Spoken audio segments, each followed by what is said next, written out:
The day I told my mom not to come back was the day I finally admitted what I really am. Not the son she raised, not the kid who used to help her carry groceries from that same store I destroyed. A killer. And the worst part? She still shops there, still sees the blood I left behind every time she buys milk. My name is D, that's all you need to know. Not my government name, not my real identity, just D. I'm writing this from F.C.I. Coleman, serving 25 years for felony murder during an armed robbery. I was 22 when I came in. I'm 27 now. If I'm lucky, I'll get out when I'm 47. 25 years of my life, gone. But that's not even the hardest part. The hardest part is knowing my mom still lives in the same neighborhood, still walks past the memorial, still shops at Miller's Corner Store, the place where I killed a man, where I destroyed everything. Not just for me, for her, for the victim's family, for everyone. See, most guys in here, they're from different cities than where their crimes happened. They get that distance, that separation, not me. My crime scene is 2 blocks from my childhood home. The man I killed, Mr. Chen, he knew my mom, knew me since I was 8 years old, used to give me free candy when I'd come in with scraped knees from playing basketball. And I killed him not because I wanted to, not because I planned it, but because I was there, because I made choices, because I thought I was smarter than I was. And now my mom has to live with that every single day while I'm in here counting down the years. This is the story of how I got here, and why I finally told her to stop coming. I grew up in West Philly, not the worst neighborhood, not the best. The kind of place where if you kept your head down and stayed out of trouble, you could make it. My mom worked 2 jobs, morning shift at the hospital as a nurse's aide, evening shift cleaning offices downtown. She was killing herself to keep us afloat after my dad left when I was 12. I wasn't a bad kid, you know. I wasn't out there gang-banging or getting into serious trouble.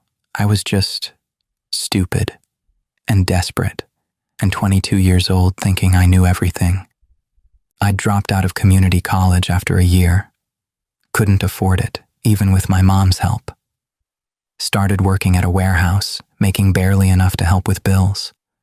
Watched my mom's hair turn gray at 53. Watched her hands get arthritis from all that cleaning. Watched her take 3 buses to get to work because we couldn't afford to fix the car. And I wanted to fix it. All of it. Quick. That's where Marcus came in. Marcus was my boy from high school. We'd been tight since freshman year, but Marcus had gone a different route than me. By 22, he was deep in the streets, not gang-affiliated, but running with a crew that did jobs, robberies, quick hits. He'd been trying to get me involved for years, and I'd always said no, until I didn't. It was November, 2 weeks before Thanksgiving. My mom had just told me she was picking up a 3rd part-time job, weekend shifts at a retail store, so we could afford to fix the heating before winter really hit. She was 53 years old, about to work 3 jobs, because I couldn't provide enough. I felt like a failure, like I was watching her die slowly because I wasn't man enough to take care of her.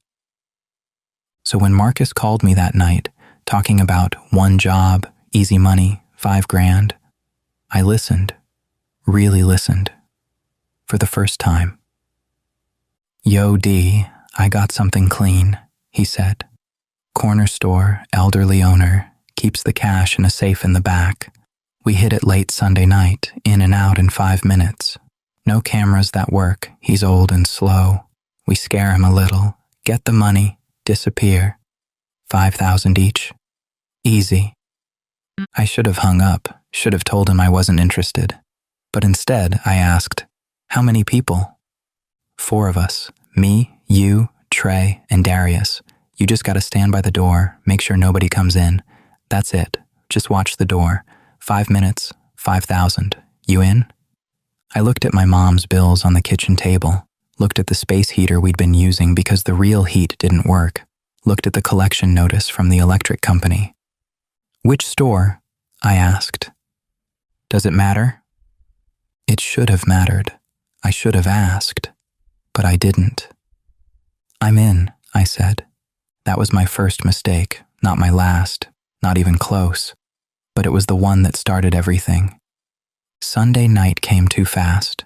Marcus picked me up at 11 p.m.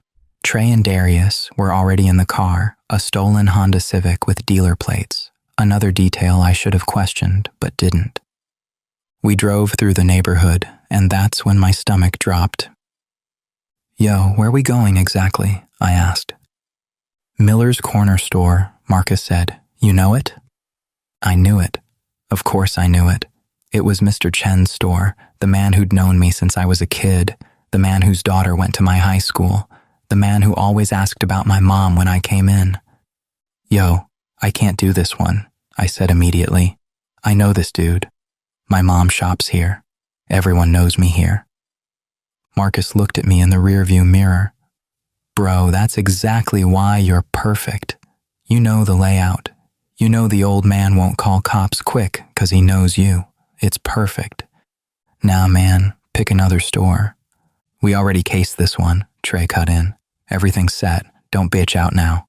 I should have demanded he take me home, should have gotten out of the car right there, but I didn't. I sat there and told myself it would be quick. In and out. Mr. Chen wouldn't even really see me with the mask on. 5 minutes. It would be over. That's what I told myself. We pulled up around midnight. The store closed at 11:30, but Mr. Chen was still inside doing his end-of-day counting. We could see him through the window. Marcus handed out the masks, cheap ski masks from Walmart, handed out the guns. "Wait, guns?" I said. "You didn't say nothing about guns." "Relax, they're not loaded," Marcus said. "Just for show. Scare tactic." I found out later that was a lie. They were loaded. Marcus knew they were loaded, but he told me they weren't, so I wouldn't back out. "Your job is simple," Marcus said, looking at me. "Stand by the door, lock it behind us, watch for anyone coming. If somebody tries to come in, tell them store's closed. That's it. You don't even gotta do anything else. 5 minutes." We put on the masks, got out of the car, walked to the door, and that's when everything that could go wrong went wrong. Marcus kicked the door open. Mr. Chen looked up, and I saw his eyes. Even through my mask, I knew he recognized something. Maybe my height, maybe the way I moved, maybe just some feeling. "Get on the ground, now!" Marcus was screaming, waving the gun. Trey and Darius rushed to the counter. Mr. Chen raised his hands, started to kneel down, and then his daughter walked out from the back. I didn't know she was there. Amy Chen. She was a senior when I was a junior. We'd been in chemistry class together, and now she was standing there in her father's store, watching 3 masked men with guns. She screamed, "Shut up! Shut up!" Trey spun toward her, gun pointed at her face. That's when things escalated. That's when Marcus and Trey stopped being scary and started being dangerous. Mr. Chen stood up. "Please, please don't hurt my daughter. Take the money. Take everything. Just don't hurt her." "Then open the fucking safe!" Marcus yelled. Mr. Chen moved toward the back, hands shaking. Amy was crying. I was by the door, paralyzed, watching everything spiral. Then Trey started tearing the store apart. Wasn't part of the plan. He started grabbing bottles, throwing merchandise, smashing the cigarette displays, getting violent for no reason, creating chaos. "Yo, chill," I said. "We're just here for the money." "Shut up and watch the door," Marcus snapped at me. Mr. Chen opened the safe, started pulling out cash, but he was moving too slow. His hands were shaking so bad he kept dropping the bills. "Move faster, old man." Trey was tweaking now, I could tell. He was on something. His eyes were wild. And then Trey hit Mr. Chen. Just hit him. Pistol whipped him across the face. Mr. Chen dropped, blood pouring from his mouth. Amy screamed again. "Dad, stop, please stop." That's when I heard the sirens. Someone had triggered a silent alarm. Later I found out it was Amy. She'd pressed it with her foot when she first came out. Smart girl. But in that moment, it meant everything went from bad to catastrophic. "Cops, go!" Darius yelled. Marcus grabbed the money from the safe, maybe $2,000, not even the $5,000 he'd promised, and they ran. All 3 of them, out the back door, through the alley, gone. But I was at the front door, the door they'd told me to guard. and I couldn't get out that way. Cop cars were pulling up. I was trapped. Mr. Chen was on the ground, bleeding, not moving. Amy was screaming, calling 911, trying to help her father, and I was standing there with a loaded gun I didn't know was loaded, wearing a mask, in a store I'd known my whole life. I ran toward the back, toward the office, looking for another way out. And that's when Mr. Chen moved. I didn't see him get up, didn't hear him behind me, but I felt him grab my shoulder, trying to stop me from running. I spun around, saw him, blood on his face, this man who'd been kind to me my whole childhood, and he was trying to hold me there, trying to keep me from escaping. I panicked. I pushed him. He fell backward, hit his head on the corner of the counter, made this terrible sound, like a crack, like something breaking that shouldn't break. He went down, didn't move. Amy's screaming got louder. "You killed him! You killed my dad! Dad!" I looked at Mr. Chen, at the blood, at his chest that wasn't moving up and down anymore. I killed him, not with the gun, not on purpose, but I killed him. The cops came through the door right then. "Get on the ground, now!" I dropped, put my hands up, let them cuff me, let them drag me out. And as they pulled me out the front door, I saw her, my mom, standing across the street in her nurse's aide uniform. She must have been walking home from her shift, must have seen the cop cars, must have come to see what was happening at the store she shopped at every week. She saw me, saw the mask pulled off my face, saw the cops putting me in the car. I saw her face break, saw 22 years of love and sacrifice shatter in her eyes. Mr. Chen died in the ambulance. The head trauma was too severe. He never woke up. I was charged with felony murder. In Pennsylvania, if someone dies during the commission of a felony, even if you didn't mean to kill them, even if it was an accident, you're guilty of murder. Marcus, Trey, and Darius all got caught within 48 hours. They all testified against me to get lighter sentences, said I was the one who hit Mr. Chen, said I was the ringleader, all lies. But they had deals, and I didn't. I got 25 years. They got 10, 8, and 7, and my mom got a life sentence of her own. Prison isn't like the movies. It's not constant violence and gang warfare. Most of it is just empty, boring, repetitive, washing the same clothes, eating the same food, sleeping in the same bed, counting the same days. But the guilt? That's never boring. That's fresh every single morning. My mom came to visit me every single week for the first 3 years, every Saturday, 2-hour bus ride each way, 4 hours of travel for a 1-hour visit. She'd sit across from me in the visiting room and try to smile, try to tell me about her week, try to act like everything was normal. But I could see it, the weight, the shame, the pain. She still lived in the same neighborhood, still shopped at Miller's corner store. Amy took it over after her father died, kept it running, and every single time my mom went in there for milk or bread, Amy served her with this look, this quiet, devastating look that said, "Your son killed my father." My mom told me about it once, broke down crying. She looks at me like I raised a monster, D, like I failed, like it's my fault. "It's not your fault, Ma, it's mine, all mine. But I'm the one who has to live out there," she said. "I'm the one who sees the memorial. I'm the one who sees his picture in the window. I'm the one who has to buy groceries with his daughter's hate burning into my back." That's when I realized the truth. My mom was in prison too, just a different kind. A prison made of shame and whispers and judging eyes. A prison where she was doing time for my crime. She'd lost friends. People in the neighborhood stopped talking to her. At church, people moved away from her in the pews.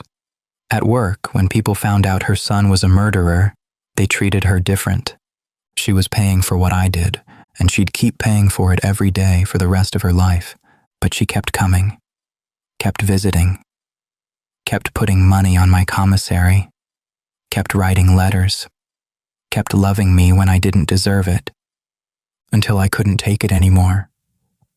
Last month was the breaking point. My mom came to visit like always, but this time she looked different, older, smaller, tired in a way that sleep wouldn't fix. She sat down and tried to smile, but I could see it. She'd been crying. Her eyes were puffy. Her hands were shaking. "What happened, Ma?" She shook her head. "Nothing, baby. I'm fine." "Ma, what happened?" She was quiet for a long time. Then, "I got let go from the hospital." My heart stopped. "What? Why?" "Budget cuts," they said. "But..." She looked down at her hands. I heard them talking before they told me. They said they couldn't have someone with that kind of family situation working with patients.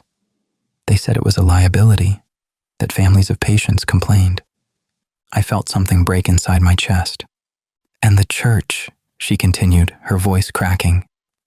"Pastor Williams asked me to step down from the volunteer schedule, said some members were uncomfortable, said it might be better if I worshiped at a different congregation." "Ma."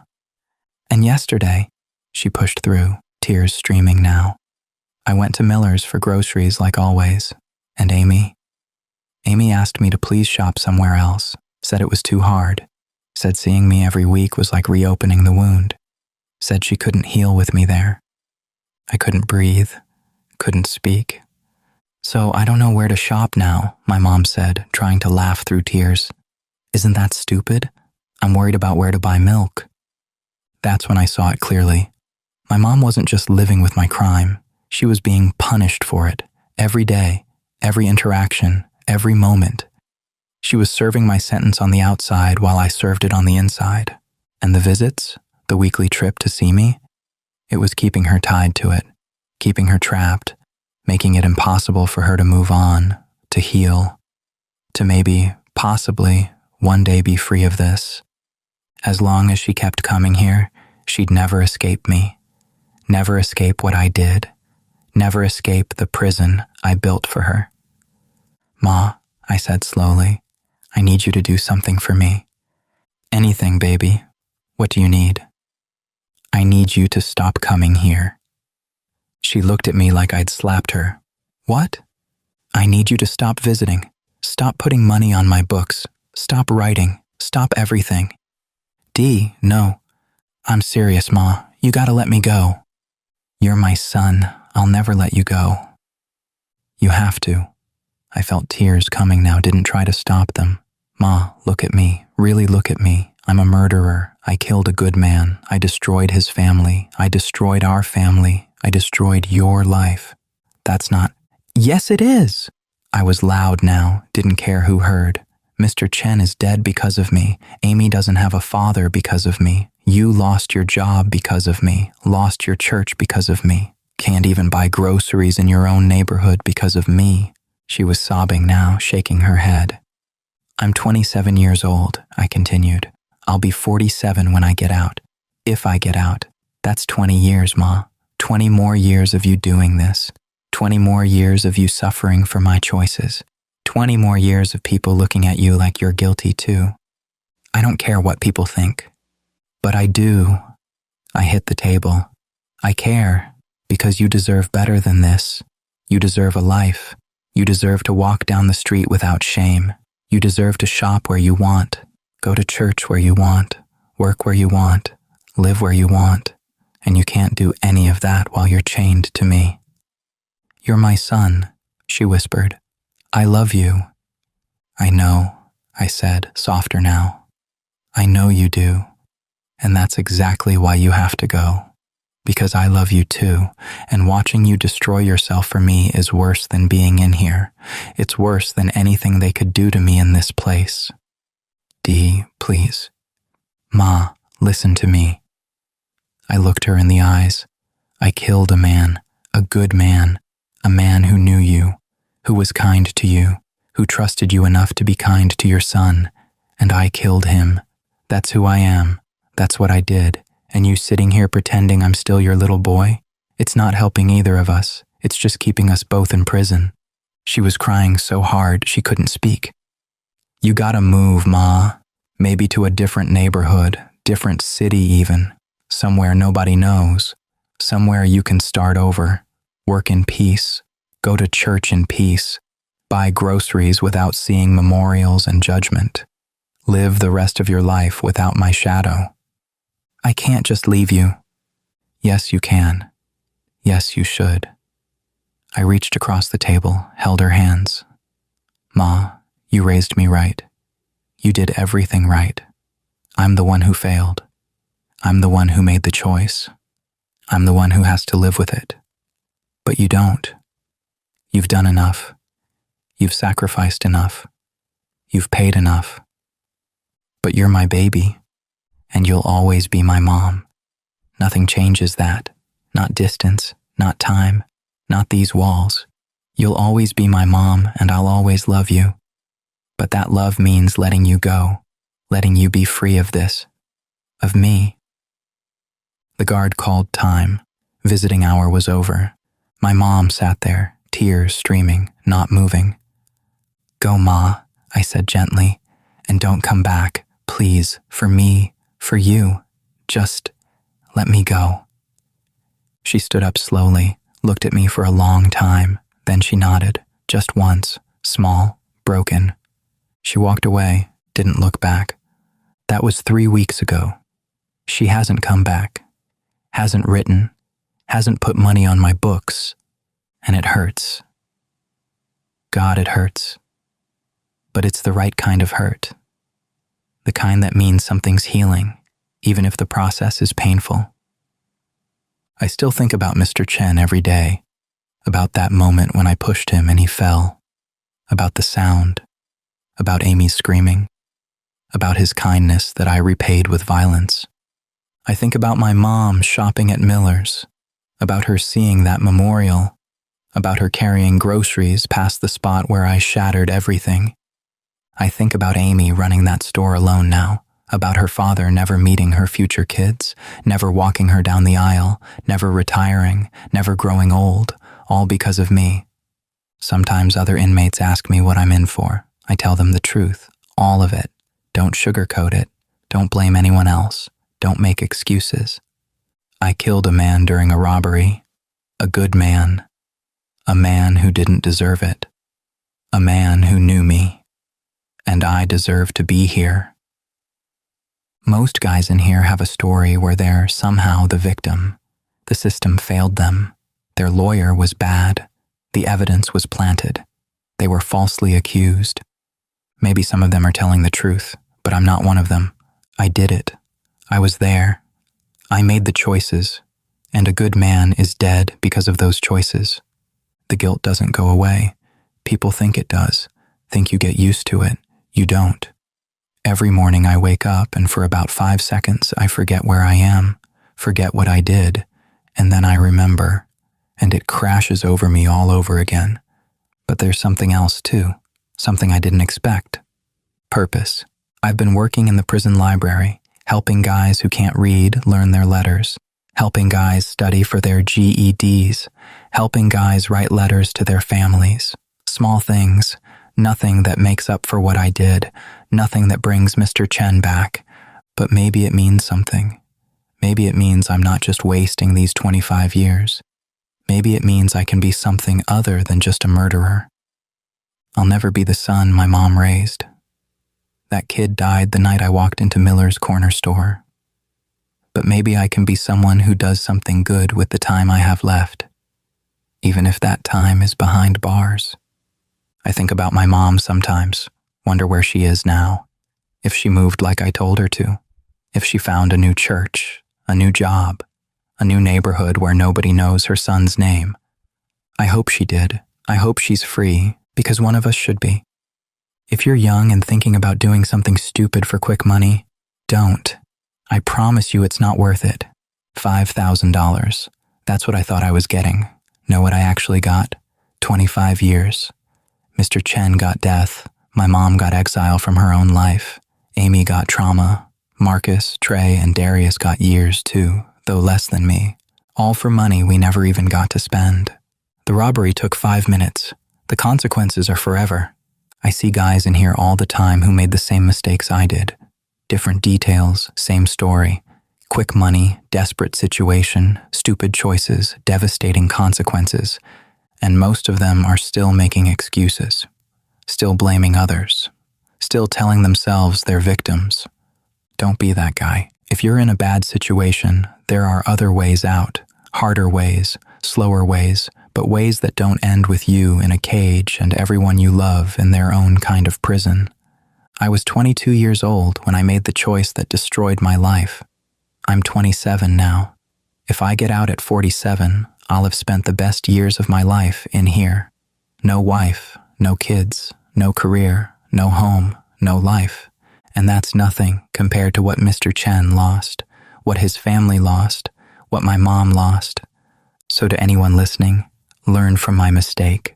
Don't make the one that puts you where I am, because there's no going back, no do-overs, no second chances once someone's dead. I told my mom to stop visiting me because it was the only way to free her from what I did, the only way to give her back a life. And every day I sit in this cell and hope she took that freedom. Hope she's somewhere peaceful. Hope she's healing. Hope she's learning to live again, because she deserves that, and I deserve this. My name is Dee. I'm serving 25 years for killing a man I knew, for destroying my family, for being stupid and desperate and 22 years old thinking I was smarter than consequences. I wasn't, and now I'm here, and Mr. Chen isn't anywhere. That's my story. That's my life. That's what one choice cost.